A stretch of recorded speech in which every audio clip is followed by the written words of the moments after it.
دیکھتے کون اس وقت ہمارے ساتھ ٹیلی فون لائن پر. السلام علیکم.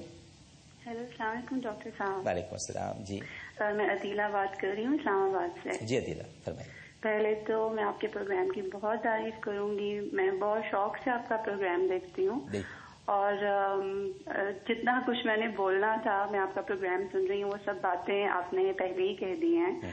اور بس میں یہی کہوں گی کہ آپ کے ساتھ ہم سب کی دعائیں ہیں. آپ بہت اچھا کام کر رہے ہیں اسلام کی راہ میں. اللہ تعالیٰ آپ کی مدد کرے. اور جو لوگ سازشیں کر رہے ہیں آپ کے خلاف، ظاہر ہے اچھے کاموں میں رکاوٹیں بھی آتی ہیں، لوگ حسد بھی کرتے ہیں اور بہت بہت بہت کچھ کرتے ہیں، لیکن آپ نے اپنی اس راہ سے نہیں ہٹنا ہوتا. اور آپ کا پروگرام سب بہت شوق سے دیکھتے ہیں. میں اپنے ملنے والوں سے، جاننے والوں سے سب کو یہی بتاتی ہوں کہ میں ڈاکٹر عامر لیاقت کا پروگرام بہت شوق سے دیکھتی ہوں. بہت سی ایسی باتیں ہیں اسلام کے بارے میں جو کہ آپ سے جاننے کو ملتی ہیں.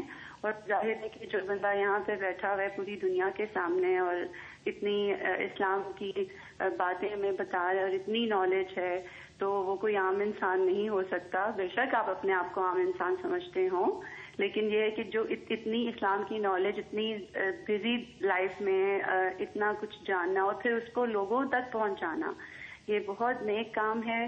اور مجھے بہت ہی دکھ اور افسوس ہوا، جیسا کہ میں یہ سوچتی ہوں کہ آپ اسلام کے جس کام میں رمضان کے پہلے روزے سے ہیں اور آپ سو نہیں پا رہے، آپ کی نیند نہیں پوری ہو پا رہی ایکسکیوز می، تو میں کل رات یہ سب کچھ جاننے کے بعد کہ یہ سب کچھ کیا ہو رہا ہے، اور اس کے لیے میں نے اپنی سی بھی کوشش کی کہ میں ان لوگوں کو شٹ اپ کہوں جو اس طرح کی باتیں کریں اور اس طرح کے ابیوسو لینگویج یوز کریں، تو میری نیند نہیں پوری ہوئی. تو وہ بھی ایک اسلام کے لیے میں نے اپنے لیے، اگر آپ کے لیے کچھ کرنا چاہا تو وہ میری طرف سے بھی ایک کوشش تھی کہ ان لوگوں کو چپ کرایا جائے. لیکن بہتر یہی ہے کہ آپ کی بات بالکل درست ہے کہ جو بھی وہ نقلی باتیں یا جو بھی تھا ڈبنگ ہے، میں نے تو اس کی طرف دھیان بھی نہیں دیا. واقعی جو آپ کا کہنا کہ آپ کے جو چاہنے والے ہوتے ہیں وہ اس چیز کے اوپر یقین ہی نہیں کرتے.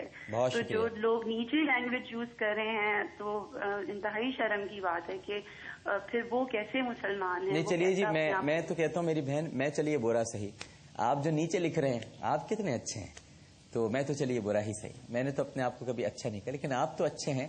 تو جو کچھ نیچے لکھ رہے ہیں وہ آپ کیا لکھ رہے ہیں. اور پھر سب سے بڑی بات یہ ہے، میں 10 برسوں سے میرا ساتھ ہے اس رمضان المبارک، یعنی رمضان المبارک میرا اور آپ کا ساتھ ہے، اور اللہ اس کے رسول کی باتیں میرا آپ کا ساتھ ہے. تو یاد رکھیے اور یقین رکھیے کہ جہاں اللہ رسول کا ذکر ہوگا، آپ دیکھیے اس ملک میں ہو کیا رہا ہے. تھوڑی دیر کے لیے اگر آپ غور کریں کہ پوری کوشش کی جا رہی ہے کہ اللہ اور اس کے رسول صلی اللہ علیہ وآلہ وسلم کے ذکر کو محدود کیا جائے معاذ اللہ، یا اس میں کچھ دراڑیں ڈالی جائیں یا کچھ کنفیوژنز کریٹ کیے جائیں. اب آپ یہ دیکھ لیجئے کہ ایک پرانا چینل جہاں میں کبھی ہوا کرتا تھا، اس کے وہ پرانے کلپ نکال کر اس کی ڈبنگ شبنگ کر کے، مطلب بڑی انتہائی کیلکولیٹڈ ایڈٹ کر کے اس کو پیش کرنا. کیونکہ اگر آپ کو ہم بتا دیں کہ ان کی ریٹنگز کہاں جا رہی ہیں یا ان کے ساتھ کیا ہو رہا ہے، تو پھر اتنی اوچھی نیچی اور گندی حرکت کرنا، ارے بھائی مقابلہ ہونا چاہیے تو کھل کر مقابلہ ہونا چاہیے، اور اس کے لیے انسان کو محنت کرنی چاہیے، کام کرنا چاہیے. چونکہ ہم حرمت رسول صلی اللہ علیہ وآلہ وسلم کی بات کرتے ہیں، ہم نبی کریم صلی اللہ علیہ وآلہ وسلم سے پیار کرتے ہیں، تو ظاہر ہے کہ یہ ساری پریشانیاں، ساری تکالیف، میں ایک چھوٹی سی حدیث سنا کر میں وقفے پہ جاؤں گا، پھر آپ سے باتیں ہوتی رہیں گی. ایک بہت بڑے صحابی تھے، انہوں نے نبی کریم صلی اللہ علیہ وآلہ وسلم سے فرمایا کہ میں عرض کیا کہ یا رسول اللہ صلی اللہ علیہ وآلہ وسلم، میں آپ سے عشق کرتا ہوں. 3 مرتبہ آپ نے کہا، تو آپ اس وقت وضو کر رہے تھے اور وضو کا پانی نشیب کی طرف جا رہا تھا. جب 3 مرتبہ آپ کہہ چکے تو آپ نے ارشاد فرمایا کہ اگر تم مجھ سے عشق کرتے ہو اور واقعی اپنے دعوے میں سچے ہو تو دیکھو میرے وضو کا پانی جس تیزی سے نشیب میں جا رہا ہے، پریشانیاں اور تکالیف اسی تیزی سے تمہاری طرف آئیں گی. تو جہاں پر عشق رسول صلی اللہ علیہ وآلہ وسلم کے معاملات ہوں، جہاں حرمت رسول کی بات ہو، وہاں یہ سب کچھ ہوتا ہے اور ہوگا، اور ابھی بہت کچھ ہوگا، اور یقیناً ہونا چاہیے. اس لیے کہ یہ نہیں ہوگا تو خیر اور شر میں تمیز کیسے ہوگی، کیسے پتہ چلے گا کہ خیر کہاں ہے اور شر کدھر ہے. یہ تو ہوگا، یہ تو ہونا چاہیے. اور میں ہمیشہ اللہ کی رضا پر راضی رہا ہوں. یہ ساری چیزیں ہیں، یہ بہت ضروری ہیں ان کا ہونا. کھل کھل کے چہرے آ جائیں، سامنے نظر آ جائیں، جلتے ہوئے چہرے. قد بدت البغضاء من افواہہم وما تخفی صدورہم اکبر.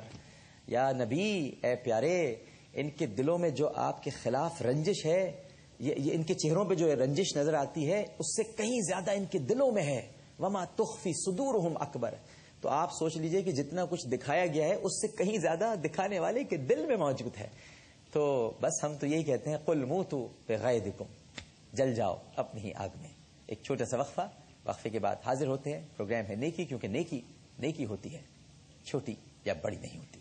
السلام علیکم ورحمۃ اللہ.